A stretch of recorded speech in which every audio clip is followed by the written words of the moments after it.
ಪ್ರೀತಿಯ ವೀಕ್ಷಕರೆಲ್ಲರಿಗೂ ಸಂಕಲ್ಪ ಸಿದ್ಧಿ ವಿಶೇಷ ಕಾರ್ಯಕ್ರಮಕ್ಕೆ ತಮ್ಮೆಲ್ಲರಿಗೂ ಆತ್ಮೀಯ ಸ್ವಾಗತ ಹೇಳ್ತಾ ಇರೋದು ನಾನು ಅನುಷಾ. ಇನ್ನು ಕಾರ್ಯಕ್ರಮದಲ್ಲಿ ನಮ್ಮ ಜೊತೆಲಿದ್ದಾರೆ ಸ್ಪಿರಿಚುವಲ್ ಗುರು ಡಾಕ್ಟರ್ ವಿಷ್ಣುದತ್ತ ಗುರುಜಿಯವರು. ಬನ್ನಿ ಗುರುಗಳನ್ನ ಕಾರ್ಯಕ್ರಮಕ್ಕೆ ಬರ್ಮಾಡ್ಕೊಳ್ಳೋಣ. ನಮಸ್ತೆ ಗುರುಗಳೇ, ಶುಭೋದಯ. ಕಾರ್ಯಕ್ರಮಕ್ಕೆ ಆತ್ಮೀಯ ಸ್ವಾಗತ. ಒಳಿತಾಗ್ಲಿ ಗುರುಗಳೇ, ಇವತ್ತಿನ ಪ್ರಶ್ನೆ ಏನು ಅಂತಂದ್ರೆ, ಸಾಕಷ್ಟು ಬಾರಿ ನಾವು ಕೇಳ್ಪಟ್ಟಿರ್ತೀವಿ ಈ ನದಿಗಳ ಸ್ನಾನದ ವಿಶೇಷತೆ ಏನು ಅಂತ. ಅಂದ್ರೆ ಈ ಪುಣ್ಯಕ್ಷೇತ್ರಕ್ಕೆ ನಾವು ಭೇಟಿ ನೀಡಿದಾಗ ನದಿ ಸ್ನಾನ ಮಾಡಲೇಬೇಕು, ನದಿಲಿ ಮುಳುಗಿ ಏಳಲೇಬೇಕು, ಈ ರೀತಿ ಎಲ್ಲ ಹೇಳ್ತಿರ್ತಾರೆ. ಇದರ ಒಂದು ವಿಶೇಷತೆ ಏನು? ಇದರಿಂದ ಸಿಗುವಂತ ಫಲಗಳು ಯಾವ ರೀತಿ ಇರುತ್ತೆ? ನದಿ ಸ್ನಾನಕ್ಕೆ ಅಷ್ಟೊಂದು ಮಹತ್ವ ಇದೆಯಾ? ಯಾಕಂದ್ರೆ ಪ್ರತಿನಿತ್ಯ ಮನೆಯಲ್ಲಿ ಸ್ನಾನ ಮಾಡೋದು ಸರ್ವೇ ಸಾಮಾನ್ಯ, ಆದ್ರೆ ನದಿ ಸ್ನಾನ ವಿಶೇಷತೆ ಏನು? ಇದ್ರ ಬಗ್ಗೆ ತಿಳಿಸ್ಕೊಳ್ಳಿ. ಓಂ ವಿಶ್ವಸ್ಮೈ ನಮಃ. ನನ್ನ ಪ್ರೀತಿಯ ಬಂಧುಗಳೇ, ಆಯುರಾರೋಗ್ಯ ಐಶ್ವರ್ಯಾಭಿವೃದ್ಧಿರಸ್ತು. ನದಿಗಳು ಬಹಳ ಪ್ರಾಶಸ್ತ್ಯವನ್ನು ಹೊಂದಿರತಕ್ಕಂಥದ್ದು ಎಲ್ರಿಗೂ ಕೂಡ ಗೊತ್ತಿರೋದೆ. ಆದರೂ ಕೂಡ ಸಂಕ್ಷಿಪ್ತವಾಗಿ ಹೇಳಲಿಕ್ಕೆ ಇಷ್ಟಪಡ್ತೇನೆ.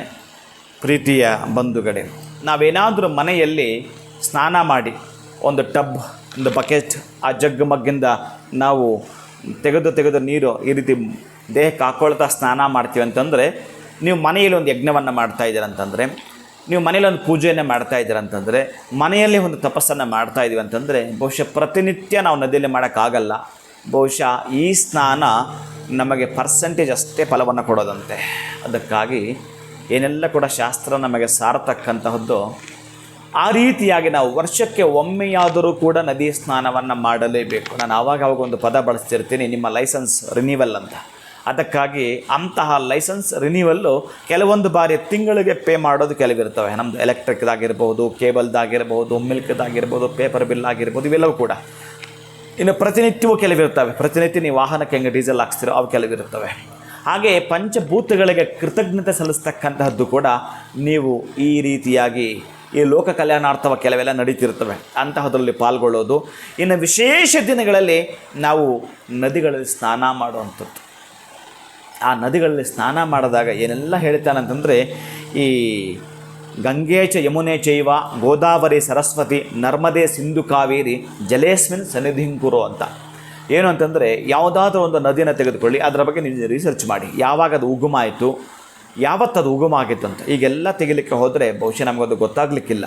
ಆ ತರಹದ್ದು ಎಷ್ಟು ಪಾವಿತ್ರವಾಗಿ ಹರಿದು ಆ ನೀರು, ಆ ಒಂದು ದೇವಿ ಎಷ್ಟು ಪಾವಿತ್ರತೆ ಅನ್ನೋದನ್ನು ನಮಗೆ ಸೂಕ್ಷ್ಮ ಗಮನಿಸಿದಾಗ ಅಷ್ಟೇ ಗೊತ್ತಾಗ್ತಕ್ಕಂಥದ್ದಾಗತ್ತೆ.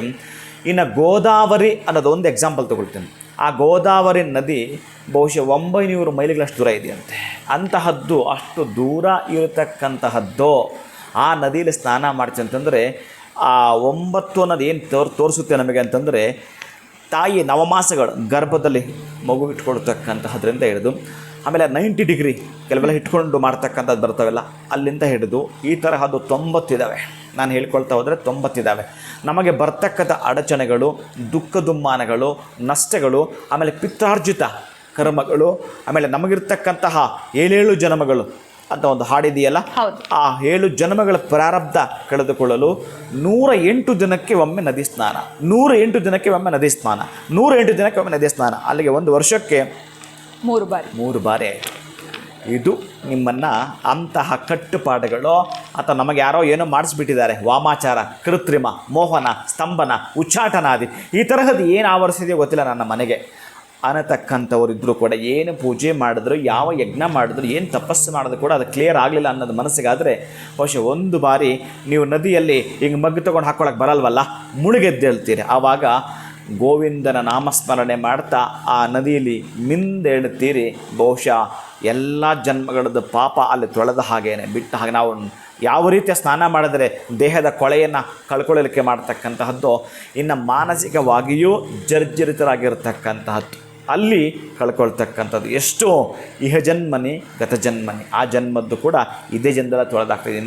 ಇನ್ನು ಬೇಡ ನನಗೆ ಯಾವುದೇ ಕಾರಣಕ್ಕೂ ಇನ್ನು ಕಷ್ಟಗಳ ಸರಮಾಲಿ ಇಲ್ಲಿ ತನಕ ನನಗಿತ್ತು, ತಡೆದುಕೊಂಡಿದ್ದೆ, ಇನ್ನು ತಡೆದುಕೊಳ್ಳಲಿಕ್ಕೆ ಸಾಧ್ಯವೇ ಇಲ್ಲ ಅಂತ ಹೇಳಿ ನದಿ ಸ್ನಾನ ಮಾಡಿ ಆದಮೇಲೆ ಇಲ್ಲೊಂದು ಗುಟ್ಟಿದೆ ಪ್ರೀತಿಯ ಬಂಧುಗಳೇ. ಪ್ರತಿಯೊಬ್ಬರಿಗೂ 32 ಹಲ್ಲುಗಳಿದ್ದಾವೆ, ಪ್ರತಿಯೊಬ್ಬರಿಗೂ 32 ಇದ್ದಾವೆ. ಆ ತರಹ 32, ಇನ್ನು ನಾನು ಆ ದೋಷಗಳು ಹೇಳ್ಕೊಂಡು ಹೋಗೋದು ಬೇಡ.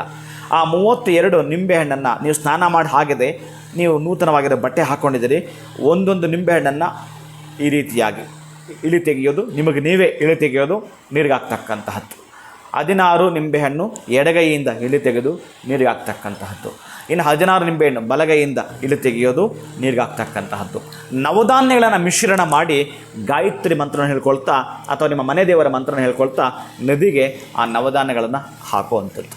ವಿಶೇಷವಾಗಿರ್ತಕ್ಕಂತಹ ಫಲವನ್ನು ಪಡ್ಕೊಂಡ್ಬಂದಿರ್ತದೆ. ತುಂಬ ವಿಶೇಷವಾಗಿರ್ತಕ್ಕಂಥ ಫಲವನ್ನು ಪಡೆದುಕೊಂಡೇ ತೀರ್ತೀರಿ ನದಿಯಲ್ಲಿ ಇದನ್ನು ಮಾಡೋದ್ರಿಂದ. ಇನ್ನು ನದಿಗೂ ಕೂಡ ನೀವು ಕೃತಜ್ಞತೆ ಸಲ್ಲಿಸಬೇಕಲ್ಲ, ಅಲ್ಲಿ ಪೂಜೆ ಮಾಡ್ತಕ್ಕ ಆ ದಡದ ಮೇಲೆ ಆ ಒಂದು ಅರಿಶಿನ ಕುಂಕುಮ ಇಟ್ಟು ಆ ಒಂದು ಕಾಯಿಯನ್ನು ಹೊಡೆದು ಬಿಟ್ಟು ಕುಂಬಳಕಾಯಿಯ ದೀಪವನ್ನು ಆ ನದಿ ಹತ್ತಿರ ಹಚ್ಚಿ ಬರ್ತೀವಿ. ಅದರಲ್ಲಿ ಕೆಂಪು ದಾರವನ್ನು ಹಾಕ್ತೀವಿ ಅಂತಂದರೆ ತೋರಿಸಿ ನೋಡೋಣ. ನಮ್ಮನ್ನು ಕಾಡಿಸ್ತಾ ಇತ್ತಲ್ಲ ಕಷ್ಟಗಳು, ನಮ್ಮನ್ನು ಕಾಡಿಸ್ತಾ ಇತ್ತಲ್ಲ ಈ ಸಾಲದ ಸುರಿಮಳೆ, ನಮ್ಮನ್ನು ಬಹಳ ನೋವು ಪಡಿಸ್ತಾ ಇತ್ತಲ್ಲ, ತೋರಿಸಿ ನೋಡೋಣ. ಒಂದು ಸಲ ಇದನ್ನು ಮಾಡಿ 108 ದಿನಕ್ಕೊಮ್ಮೆ ಇದನ್ನು ಮಾಡ್ತಾ ಬನ್ನಿ. ಎಂತಹ ಪ್ರಕ್ಷುಬ್ಧ ವಾತಾವರಣದಲ್ಲಿ ನೀವಿದ್ದರೂ ಕೂಡ ಭಗವಂತ ನಿಮ್ಮನ್ನು ಪಾರು ಮಾಡ್ತಾನಂತೆ. ಹತ್ತಿದ್ದಾಗಿದೆ ಆರ್ತನಾದ ಭಗವಂತನಿಗೆ ಕೇಳಿಸೋದು ಯಾವಾಗ ಅಂತಂದರೆ ಈ ದಿನದಲ್ಲಂತೆ. ನಿಮ್ಮದಾಗಿರೋ ಆರ್ತನಾದ ಇತ್ತಲ್ಲ, ಅಂತಹ ನೋವು ನಿವಾರಕವಾಗಿರ್ತಕ್ಕಂತಹ ಕ್ಷೇತ್ರಗಳು ಅಂತ ಇತ್ತು ಅಂತಂದರೆ ನದಿ ಸ್ನಾನ ಪರಮ ಪವಿತ್ರವಾಗಿರ್ತಕ್ಕಂತಹದ್ದು. ಬಹುಶಃ ನಾನು ಏನಾದರೂ ನದಿ ಸ್ನಾನಕ್ಕಂತ ಹೊರಟ್ರೆ ನನ್ನ ಹಿಂದೆ ತುಂಬ ಜನ ಬರ್ತಾರೆ. ಅಲ್ಲಿ ಆ 108 ದೀಪಗಳನ್ನು ಅಥವಾ 1008 ದೀಪಗಳನ್ನು ಹಚ್ಚುವಂಥ ಕೆಲಸವನ್ನು ಮಾಡ್ತಿರ್ತೀನಿ ನಾನು. ಅಲ್ಲಿ ಹೋದಾಗ ಮತ್ತೆ ನಾವು ಪ್ರತಿನಿತ್ಯ ಅಭಿಷೇಕ ಮಾಡ್ತಕ್ಕ ದೇವರುಗಳಿಗೆ ಅಲ್ಲಿ ಅಭಿಷೇಕ ನಡೆಯುತ್ತೆ.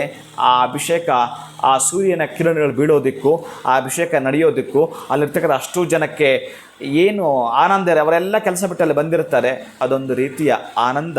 ಬಹುಶಃ ಆ ಗಂಗೆ ಯಾವುದೋ ಒಂದು ರೂಪದಲ್ಲಿ ಎದ್ದು ಬರ್ತಾಳೆ ನೋಡಲಿಕ್ಕೆ. ಅದು ನೀವು ಮಾಡಬೇಕಾಗಿರ್ತಕ್ಕಂಥ ಸೇವೆಯನ್ನು ಮಾಡಿಕೊಳ್ತಾ ನೀವು ನಿಮ್ಮದಾಗತ್ತೆ ಕರ್ಮಗಳೆಲ್ಲವೂ ಕೂಡ ತೊಳೆದು ಕಳೆದುಕೊಳ್ಬೇಕಾದ್ರೆ ನದಿಯೊಂದೇ ನಿಮಗೆ ಮೂಲ. ಇದೊಂದು ಗುಟ್ಟು ನೆನಪಿರಲಿ ನಿಮಗೆ. ಬಹುಶಃ ಆ ನಿಂಬೆಹಣ್ಣನ್ನು ಇಳಿ ತೆಗೆದು ಹಾಕ್ತಕ್ಕಂತಹದ್ದು. ಆಮೇಲೆ ನಿಮ್ಮ ಏಜ್ ಎಷ್ಟಿದೆ ಚೆನ್ನಾಗಿ ನೆನಪಿಟ್ಕೊಳ್ಳಿ, ಅಷ್ಟೇ ಏಜಿನಷ್ಟು ನಾಣ್ಯಗಳನ್ನು ಕೂಡ ಹಾಕ್ತಕ್ಕಂಥದ್ದು. ನದಿಗೆ ನಾಣ್ಯ ಹಾಕ್ತಕ್ಕಂತಹದ್ದು ಪೂರ್ವ ಕಾಲದಿಂದಲೂ ಕೂಡ ಇತ್ತು. ಅಂತಹ ನದಿಗೆ ನೀವೇನಾದರೂ ಕೂಡ ತಾಮ್ರದ ನಾಣ್ಯ ಹಾಕ್ತಿರೋ ಬಹಳ ಅಂದರೆ ನೀರು ಶುದ್ಧೀಕರಣ ಅಂತದ್ದು. ಆ್ಯಕ್ಚುಲಿ ನಾವು ಮಾಡಿರ್ತಕ್ಕಂಥದ್ದು ಲೋಪದೋಷ ಏನೋ ಇತ್ತು ಅಂತಂದರೆ ಶುದ್ಧಿಯನ್ನು ಮಾಡಲಿಕ್ಕೂ ಕೂಡ ಅಲ್ಲಿ ತಾಮ್ರದ ನಾಣ್ಯವನ್ನು ಹಾಕ್ತಾರೆ.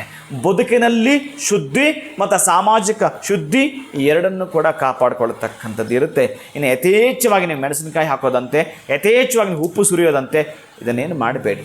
ಆ ನದಿಗೆ ನೀವು ಒಂದು ಕೃತಜ್ಞತೆ ಸಲ್ಲಿಸ್ತೀನಿ ಅಂತಂದರೆ ಆ ದಡದಲ್ಲಿ ಸ್ವಲ್ಪ ಪೂಜೆ ಮಾಡಿ ಬೆಲ್ಲವನ್ನು ಇಟ್ಟು ಮೊಸರನ್ನು ಹಾಕಿ ನಿಮ್ಗೆ ಗೊತ್ತಿರೋ ಹಾಗೆ ಸಂಪ್ರದಾಯ ಪ್ರಕಾರ ಆ ಹಣ್ಣು ಹೂ ಇಟ್ಟು ನಮಸ್ಕಾರ ಮಾಡ್ಕೊಳ್ತಾ ಬನ್ನಿ. ಬಹುಶಃ ಆ ನದಿ ಹೇಗೆ ಹರಿಯುತ್ತೋ ನಿಮ್ಮ ಒಂದು ಮನೆಯಲ್ಲಿ ಕೂಡ ಆ ಹಣದ ರಾಶಿ ಆ ವರ್ಷ ಹಾಗೆ ಹರಿಯುತ್ತೆ. ಅದು ಗಂಗೆಯ ಕೃಪೆ. ಖಂಡಿತ ಗುರುಗಳೇ, ನಮ್ಮ ಲೈಫ್ನಲ್ಲಿ ಇರುವಂಥ ದರಿದ್ರಗಳು, ಕಷ್ಟ ನಷ್ಟಗಳೆಲ್ಲವನ್ನು ಕೂಡ ತೊಳೆದುಕೊಳ್ಬೇಕು ಅಂತಂದರೆ ವರ್ಷದಲ್ಲಿ 3 ಬಾರಿ ನಾವು ನದಿ ಸ್ನಾನ ಮಾಡಲೇಬೇಕು. ಅದರಿಂದ ಸಿಗುವಂಥ ಫಲಗಳು ಏನು ಅಂತ ತಿಳಿಸ್ಕೊಟ್ಟಿದ್ದೀರಾ. ಬಹಳ ಧನ್ಯವಾದಗಳು ತಮಗೆ. ನಮಸ್ಕಾರ. ಹರೇ ಶ್ರೀನಿವಾಸ. ಇನ್ನು ನದಿ ಸ್ನಾನದಿಂದ ಆಗುವಂತಹ ಲಾಭಗಳು ಏನು, ಪ್ರಯೋಜನಗಳೇನು, ಯಾವ ರೀತಿ ನಾವು ಮಾಡಬೇಕು, ವಿಧಿವಿಧಾನಗಳನ್ನ ನಮಗೆ ಗುರುಗಳು ತಿಳಿಸ್ಕೊಟ್ಟಿದ್ದಾರೆ. ಇವತ್ತಿನ ವಿಡಿಯೋವನ್ನು ಮುಗಿಸುವಂತಹ ಸಮಯ ಆಗಿದೆ. ನಮಸ್ಕಾರ.